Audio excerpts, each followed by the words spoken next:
So I'm not actually making everything about race. I'm making only the things about race that have to do with racial hierarchy or racial inequality or racial injustice. It just so happens that that's just a vast majority of our rhetoric, of our policies, and the effects.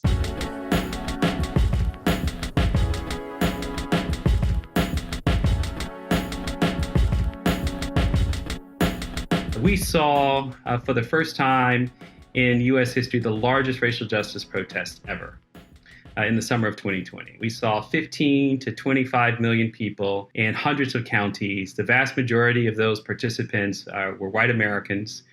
They skewed younger, but they came from every walk of life. And indeed, just to illustrate how powerful this moment was, some of the most intense battles over the future of racial justice in this country were in overwhelmingly white cities like Portland, Oregon, which animated so much of the politics in the presidential race of 2020. And so here we are with an opportunity to at least benchmark where we've come since that moment. So I am desperate to find out how you all are thinking about how to measure change in this moment. Because I think it's really important in a country that is almost allergic to historical reflection, where time passes very quickly.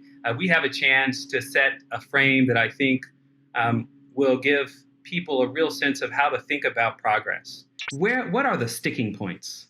Where is the resistance? Everybody who's on the side of being anti-racist is like, I'm with you, but I can't convince X, Y, and Z. The biggest thing that I hear is that the scale of the disinformation right now and the kind of turbocharging of the zero-sum us versus them, rhetoric on the right means that oftentimes those conversations that are happening across ideological divides are happening with just wildly different reference points and sets of facts. I think that's always been the case to a certain degree, and our massive historical illiteracy has meant that usually if you're trying to, educate someone about race, you're bringing in new facts that they didn't know.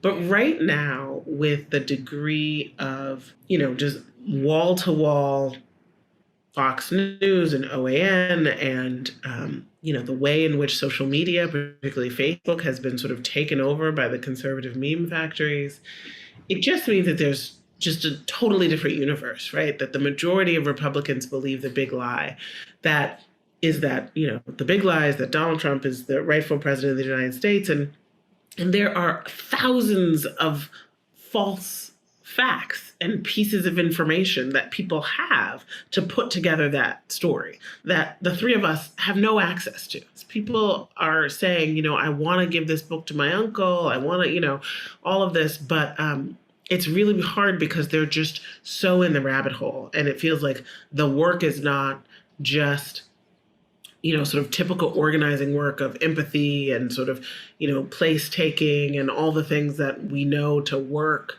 but rather more like, honestly, the types of sort of deprogramming work that is more the work of professionals who work with people leaving cults. And I say that with a very heavy heart because we're talking about tens of millions of people. The greatest sticking point, and the sticking point I've personally most been attacked on, has been how I ended up defining a racist policy. I defined a racist policy as any measure that leads to racial inequity or injustice, period.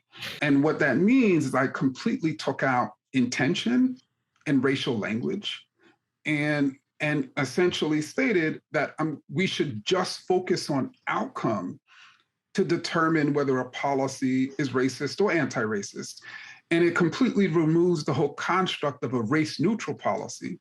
Roland Fryer in 2005 had given an interview to Stephen Dubner for the New York Times Magazine. It was a big profile of him. And he was talking about how, economists have to be able to ask the unpopular questions, have to face the science as it is.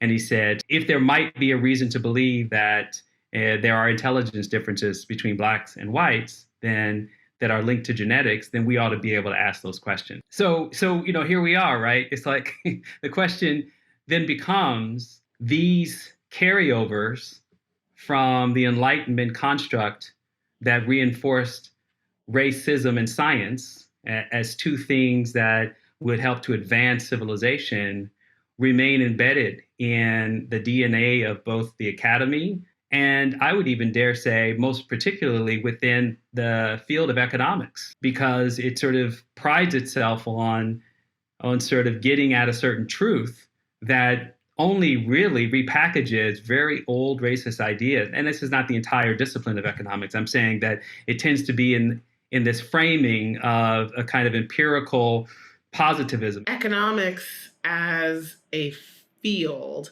is a great lesson in the power of organizing and the ability to influence and capture a pretty small set of institutions, and from that flow an amazing amount of power. To me, economics is power studies, right? It's strategy studies. How did the field get to be that way? Why did some ideas in economics become seen as out of the orthodox?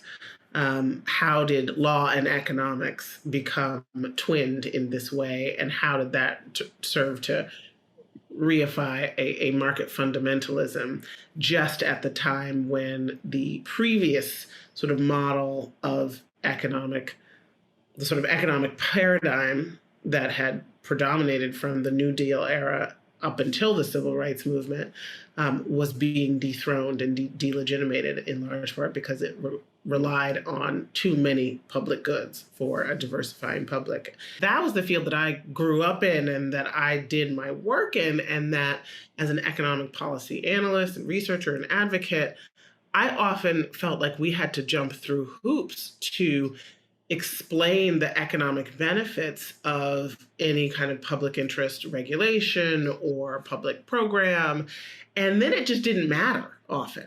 So many of the things that we are fighting for around racial justice and economic justice, so many of the investments that we want to see, so many of the reforms would be great for the economy. And we know that the racial economic divide costs the economy trillions of dollars a year. You can bring all the studies from McKinsey and Citigroup and the Federal Reserve Bank of San Francisco. Literally, all three of those, left-wing organizations have put out papers in the past 2 years calculating the racial and gender economic divides in the trillions of dollars of cost to GDP. Does that mean that there's suddenly now a sort of uniform sentiment among the economics sort of profession and elite that we need to do everything we can to narrow those divides? No. Yeah. Ibram, I want to pivot this question just slightly in this way. So you've just written in The Atlantic about the backlash to critical race theory, but you've used a kind of focus on what you call the second assassination of Martin Luther King, because so much of the argument against so-called critical race theory teaching, which of course is not happening in any school and hasn't been ever, is trotting out King as a paragon of colorblindness, and therefore the real people who are the racists in this conversation are the people who are literally, quote unquote, assassinating King or doing a disservice to his legacy. Mm-hmm. So here's the two-part question.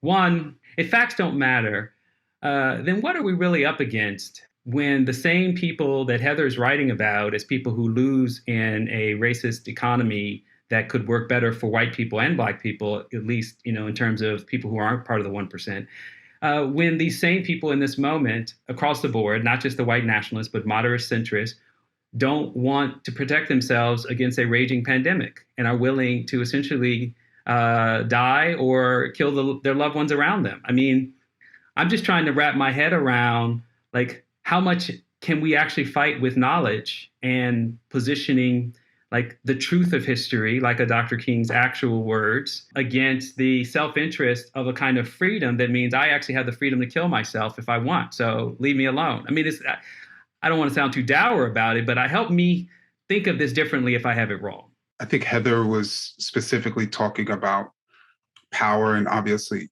power is going to do what's in power's self-interest, and power is going to create an alternate reality if that benefits power.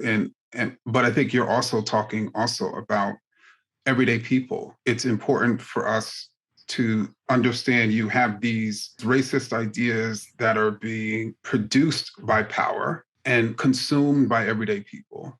And everyday people want to believe that they're not racist. They believe that King was the ultimate not racist. And so one of the ways to wrap ideas that are deeply racist in a way that they can be consumed is to say that we're sort of acting out King's philosophy and ideology. But those people who then consume those ideas, part of what happens to them isn't just that they look at inequality as normal. They blame the inequality on people of color and their inferiority. But the ideas themselves also teach them that they're not racist, and that the ideas that they have are truth, are facts, right? Aren't theories. But then ultimately, I think what happens, and this is what I wrote a little bit about in How to Be an Anti-Racist, is in many ways, these people become addicted to these ideas, right? And so when you're talking about people who are facing an addiction, it's hard to just talk to them through rationality. It's hard to talk to them through facts. And then also what's happening when people are addicted to something, they're harming themselves. They're harming other people. At the same time, they think they're helping themselves. So when you have this combination of people who are addicted to racist ideas and who thereby are harming people, and power, who are mass feeding those people those ideas out of self-interest, and they know those ideas are false, it creates obviously a very difficult situation. But what that means is we could actually stop the production. We can actually turn off the hose that are addicting these people by transforming power, by taking back power, eliminating inequality, by creating justice, by showing these people after 2 years that actually Obamacare was going to help them, by showing them actually it's probably good to use analogy from Heather's book, to have a pool in your neighborhood, right, to swim in. I mean, I think that's probably the best way to draw these people out of their addiction. My name is Anand. I'm a senior at the college. And I had a sort of simple, but I guess difficult question to answer. The pandemic and sort of the election have exposed a lot of cracks in American society. And one thing I think it's highlighted for all of us is that race is sort of intertwined in everything. And when we talk about race, and there's the common response sometimes to get is why are you playing the race card, or why are you always making it about race? How do we respond to something like that? I think it really depends on who it is, but if it's an older family member who's going to be concerned about respect, you may want to take a different approach. But if it's somebody who's around your age, I actually say that I only actually make things about race when there's actually racial inequity and injustice, or there is a structure that is, emerging out of racism. It just so happens that there's a nation that has widespread racial inequity in basically every sector. It just so happens that many of our ideas suggest racial hierarchy. So I'm not actually making everything about race. I'm making only the things about race that have to do with racial hierarchy or racial inequality or racial injustice. It just so happens that that's just a vast majority of our rhetoric, of our policies, and the effects.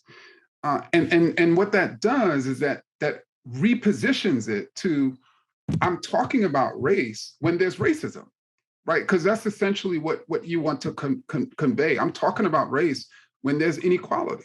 I'm talking about, and so if it's not about race, what is it? Listen, I think if you're trying to communicate, you have to be aware of how people hear things and how people emotionally react to things, right? So you want to not give away the little things, right? Where if you're really trying to educate, as I think everyone here is, then you want to be in a place where your listener is as open as possible. And so to get to a place of curiosity about the world, that's a very different and open place than being in a place of sort of defense about their own moral weight. And I just want to be clear, this is hard. It is hard to be a person living in a society that is as venal as our society has been for so long. It is hard to hold in your mind and your heart, both being an American and the weight and the enormity of the depravity of what this country has done. like, it's a hard place to be for all of us, not just for white people, but I can only imagine how much, just anguish there is at accepting the real truth, because there's been so much invested in selling the lie of American innocence, in justifying all of the depravity, right? I try to think about, okay, so lynch mobs thought they were doing God's work. And the thousands of people who watched it as a spectacle thought they were watching like a justice be done, right? And if we can't do the exercise of trying to understand that mentality, then we can't identify the rhymes of that mentality in our current society, right? And if we just say, okay, that was just evil people from an evil time, and we have to sort of like put that in a different category of humanity, I think then we're missing out on being able to see the same tropes, the same bloodlust, the same, disregard for life, the same cruelty in our prison industrial complex, in our weapons and carriage of war. And so I think it is really important to have a sense of radical empathy and to, just to understand that there's a lot that we have to hold in order to really face the extent of this country's history, and that it's challenging for us. We're in a very challenging time, I think, all of us as a nation. And I want to make sure that those of us who want unity and justice and peace are as inviting to the fence sitters as the people who want to just keep us divided for their own profit.